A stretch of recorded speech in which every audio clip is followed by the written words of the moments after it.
enough to sleep by any other method, I went into the lake and swam across and back, and that is guaranteed to put any man to rest, clean and unashamed."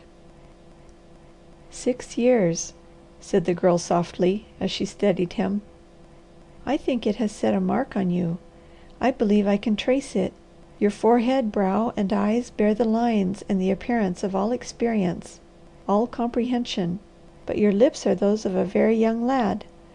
I shouldn't be surprised if I had that kiss ready for you, and I really believe I can make it worth while."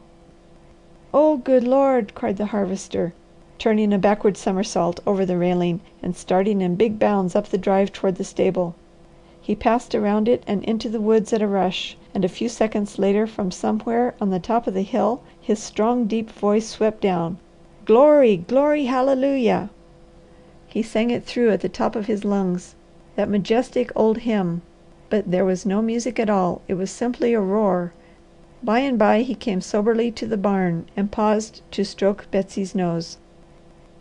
"Stop chewing grass and listen to me," he said. "She's here, Betsy! She's in our cabin! She's going to remain. You can stake your oats on that. She's going to be the loveliest and sweetest girl in all the world, and because you're a beast, I'll tell you something a man never could know. Down with your ear, you critter! She's going to kiss me, Betsy, this very night before I lay me. Her lips meet mine, and maybe you think that won't be glorious. I supposed it would be a year anyway, but it's now.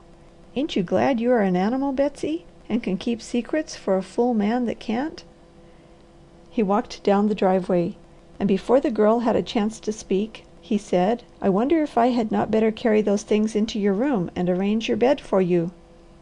"I can," she said. "Oh no!" exclaimed the Harvester.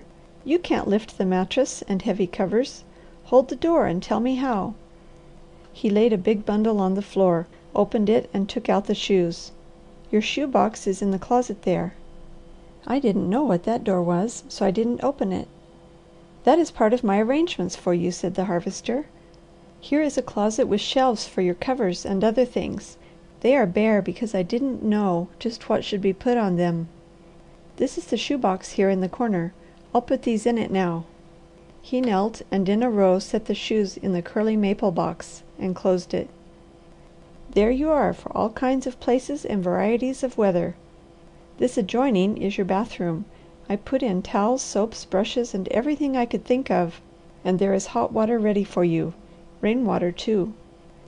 The Girl followed and looked into a shining little bathroom with its white porcelain tub and wash bowl, enameled woodwork, dainty green walls, and white curtains and towels.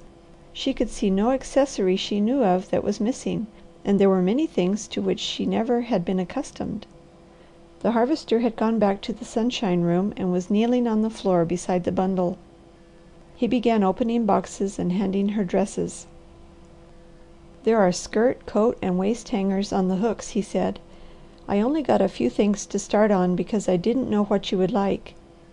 Instead of being so careful with that dress, why don't you take it off and put on a common one? Then we will have something to eat and go to the top of the hill and watch the moon bridge the lake."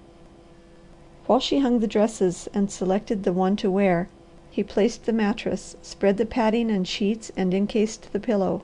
Then he bent and pressed the springs with his hands. "I think you will find that soft and easy enough for health," he said. "All the personal belongings I had that clerk put up for you are in that chest of drawers there. I put the little boxes in the top and went down. You can empty and arrange them to morrow. Just hunt out what you will need now. There should be everything a girl uses there somewhere. I told them to be very careful about that. If the things are not right or not to your taste, we can take them back as soon as you are rested, and they will exchange them for you. If there is anything I have missed that you can think of that you need to night, tell me and I'll go and get it." The Girl turned toward him. "You couldn't be making sport of me," she said. "But Man, can't you see that I don't know what to do with half you have here? I never saw such things closely before. I don't know what they are for. I don't know how to use them. My mother would have known, but I do not. You overwhelm me. 50 times I've tried to tell you that a room of my very own, such a room as this will be when to morrow's sun comes in, and these and these and these, She turned from the chest of boxes to the dressing table, bed, closet, and bath. "All these for me, and you know absolutely nothing about me. I get a big lump in my throat, and the words that do come all seem so meaningless. I am perfectly ashamed to say them. Oh Man, why do you do it?" "I thought it was about time to spring another why on me," said the Harvester. "Thank God, I am now in a position where I can tell you why. I do it because you are the girl of my dream, my mate by every law of heaven and earth. All men build as well as they know when the one woman of the universe lays her spell on them. I did all this for myself, just as a kind of expression of what it would be in my heart to do if I could do what I'd like. Put on the easiest dress you can find and I'll go and set out something to eat." She stood with arms high piled with the prettiest dresses that could be selected hurriedly, the tears running down her white cheeks, and smiled through them at him. "There wouldn't be any of that liquid amber, would there?" she asked. "Quartz!" cried the Harvester. "I'll bring some. Does it really hit the spot, Ruth?" he questioned as he handed her the glass. She heaped the dresses on the bed and took it. "It really does. I am afraid I am using too much." "I don't think it can possibly hurt you. To morrow we will ask Doc. How soon will you be ready for lunch?" "I don't want a bite." "You will when you see and smell it," said the Harvester. "I am an expert cook. It's my chiefest accomplishment. You should taste the dishes I improvise. But there won't be much to night because I want you to see the moon rise over the lake." He went away and the Girl removed her dress and spread it on the couch. Then she bathed her face and hands.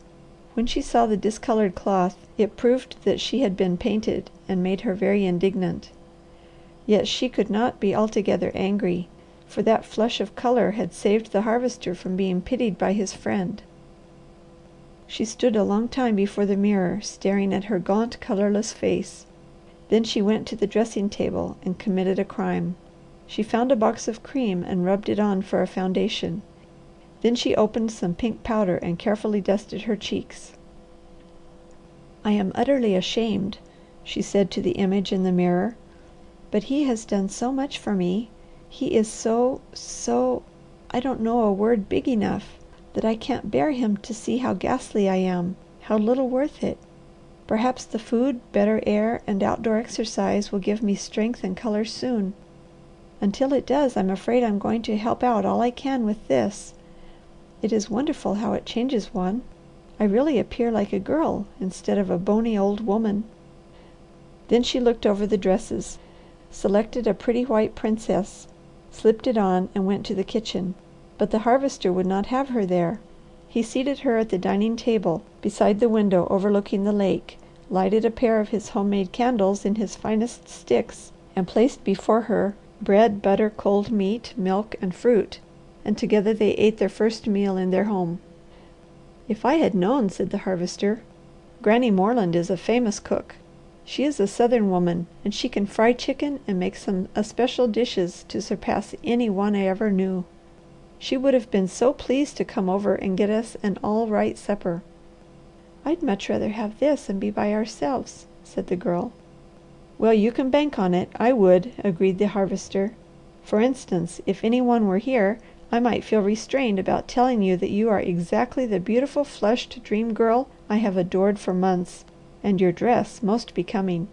You are a picture to blind the eyes of a lonely bachelor, Ruth."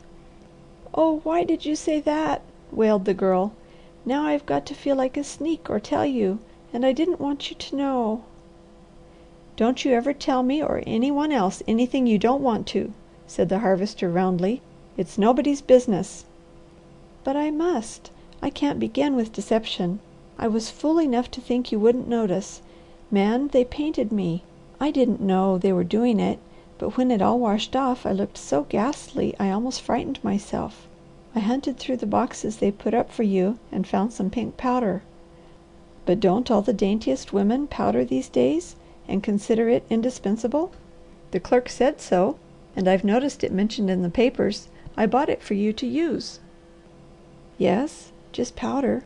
But Man, I put on a lot of cold cream first to stick the powder good and thick. Oh I wish I hadn't." "Well since you've told it, is your conscience perfectly at ease?